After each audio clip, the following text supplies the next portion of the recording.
Goeiemôre vriende, dit is vandag Vrydag 21 Maart 2025. Ek hoop julle het sommer net 'n lekker dag waar julle kan ontspan. Julle sommer net so 'n bietjie kan rustig raak, as julle 'n bietjie op die pad is, geniet dit. As julle eers sommer net so 'n bietjie ontspan, dan is dit ook wonderlik. Dit is net lekker om so 'n bietjie meer rustig te wees. Kom ons raak net so stil.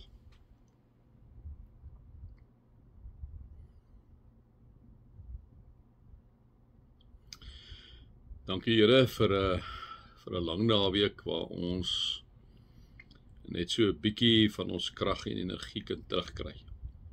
Dankie daarvoor. Dankie vir ons krag en ons energie wat ons van U kry. Here, om ons werk te doen. Here, dankie vir ons gesondheid. Dankie Here dat ons kan dink, kan proe, kan vat, kan loop, kan hoor, kan sien. Goed wat ons so van selfsprekend aanvaar. Baie dankie daarvoor. Amen. Vriende, mag daar vir julle genade en vrede en oorvloed wees, omdat julle God ken, Jesus ken en die Heilige Gees ken. Vriende, ja, dan is ons nou hierso by Spreuke 17 nog steeds, soos ek vir julle sê, is ons nou 'n klomp tekste of spreuke wat eintlik wonderlik is om so saam te lees. Maar ek wil so by vers 27 met julle stil staan, waar hy sê, wie die kennis het, kan spaarsamig met sy of haar woorde wees. 'n Mens met insig bly kalm. Nou, dis dan baie waar, né? As iemand kennis het, hoef hy of sy nie baie te praat nie. Jy kan ook sommer onmiddellik hoor, maar hierdie persoon weet waarvan hy of sy praat. Hy hoef nie 110.000 woorde te gebruik en al hoe harder te praat om die ander een half dood te praat nie. Daai persoon is rustig, hy weet waarvan hy weet waarvan hy praat. Hulle hoef nie iets te bewys nie. En ek dink dit is 'n goeie tyd wat ons daarop kan vat, want dan gaan hy aan en sê hy, as 'n dwaas nie praat nie, kan selfs hy aangesien word vir 'n wyse. En as hy of sy haar of sy mond toehou vir 'n verstandige mens. En baie keer, vriende, kan jy agterkom, miskien is ons miskien ook so, en is iets wat ons miskien vir onsself moet sê, as hy nie te veel van iets af weet nie, sê maar eerder vir jou, jong, ek gaan nou 'n bietjie filosofeer, ek weet nie baie van hierdie ding af nie, so asseblief vat dit wat ek nou maar sê met 'n knippie sout. Ek dink as 'n ou so met mekaar praat, dan kom 'n mens baie ver, as wat 'n mens, vriende, oor 'n onderwerp wat jy nie baie kennis het nie, maar jy dan so 'n bietjie kennis. Kyk, dit is ons probleem, né? Dit is ek dink is die land se probleem. Die land se probleem is dat dit gaan nie oor mense met kennis nie, of mense met geen kennis nie. Dit gaan oor mense wat dink hulle het kennis. Daarvan sit ons mee vol, eintlik die wêreld vol, maar spesifiek ons land sit daarmee vol, né? Ons probleem, soos ek sê, is nie met kennis nie. As jy kennis het, is dit great. Jy praat met selfvertroue, jy kan regtig luister na die een. As jy geen kennis het nie, wat goed is daarvan, ek sê, dis altyd jou tweede roep. Die ou weet hy het geen kennis nie, so hy gaan haal mense met kennis en hy gee vir hulle die eer, maar hy is die spreekbuis. Die dilemma is wanneer jy dink jy weet iets, maar jy weet niks, want dit is arrogante mense.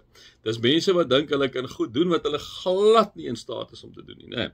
En dis maar wat hy so sê. Hy sê wie die kennis het, kan spaarsamig wees met woorde. 'n Mens met insig bly kalm. As 'n dwaas nie praat nie, kan selfs hy aangesien word vir 'n wyse. En as hy sy mond toehou vir 'n verstandige mens, en ons het nou al hierdie afgelope tyd weer gehoor hoeveel dwaase mense is hier so by ons, né? Wat hulle monde oopmaak oor goed waarvan hulle geen kennis het nie, né? So ek dink dit is altyd ons eerste prys. As jy kennis het, great. As jy geen kennis het, jy sê vir ons manne, ek het regtig oor hierdie onderwerp is ek in baie vlak water. Ek moet julle sê, ek is so julle sal my moet help. Die dilemma kom in wanneer jy oor iets nie veel weet nie, maar jy maak of jy iets weet, né? Ek dink ons het dit nou by die SAL gesien, ons het dit by die SAIK gesien met mense wat dink hulle weet iets, maar hulle weet eintlik niks, maar hulle is so arrogant. Hulle wys eintlik hulle onverstandigheid vir almal, hulle dwaasheid vir almal om te kan sien. Ons het dit by hoeveel van die departemente het ons dit al gesien met mense wat onbekwaam is. Dit is so, as jy nie weet van 'n onderwerp nie, bly stil. Bly stil, want hy sies Psalm nog te sê, as 'n dwaas nie praat nie, kan selfs hy aangesien word vir 'n wyse. As hy sy mond toehou vir 'n verstandige mens. Nou, hou jy jou mond toe. Ons moet dit miskien vir ons regering sê, hou jy jou mond toe. Hou jy jou mond toe. Jy moet eerder nie praat nie. Want as jy begin goed praat wat jy nie vragies nie weet wat gaan aan nie, dan sien almal jou dwaasheid. Almal sien jou dwaasheid. Moet dit nie doen nie. kry eerder iemand wat weet, erken eerder jy weet niks. Jy weet niks. En as jy ietsie weet van 'n ding af, beskou dit ook maar dat jy niks weet nie. Gaan kry mense met kennis, maak jy toe met wyse mense, maak jy toe met mense met kennis, maak jy toe met mense met verstandigheid, en dan gaan sê jy iets, en dan gaan mense na jou luister.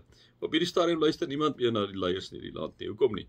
Omdat die een dwaasheid na die ander dwaasheid word deur hulle gebesig, né?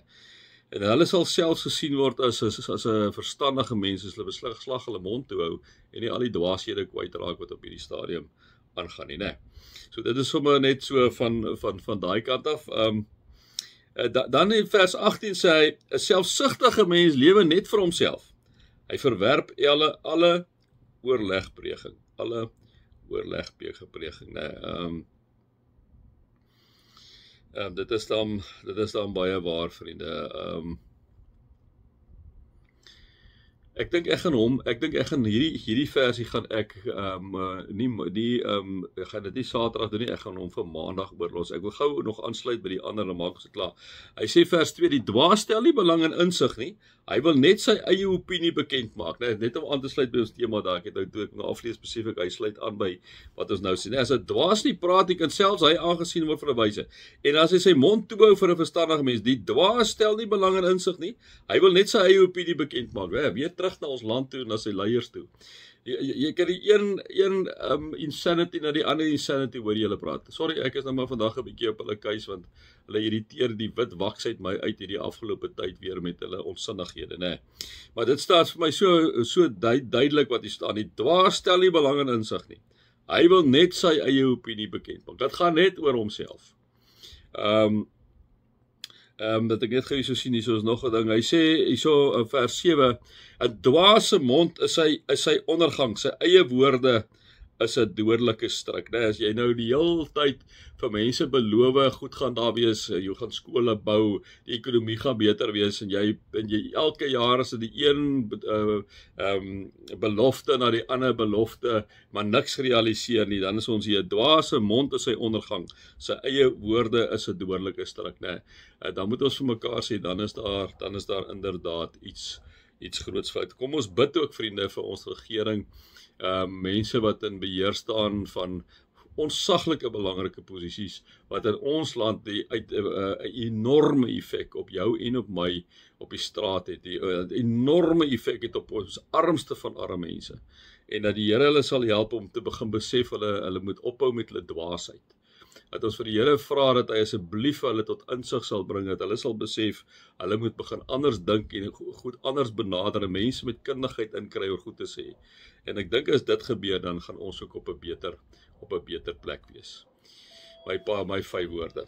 Mag julle God se liefde ervaar, Jesus se genade ervaar, en die Heilige Gees se teenwoordigheid ervaar. Amen.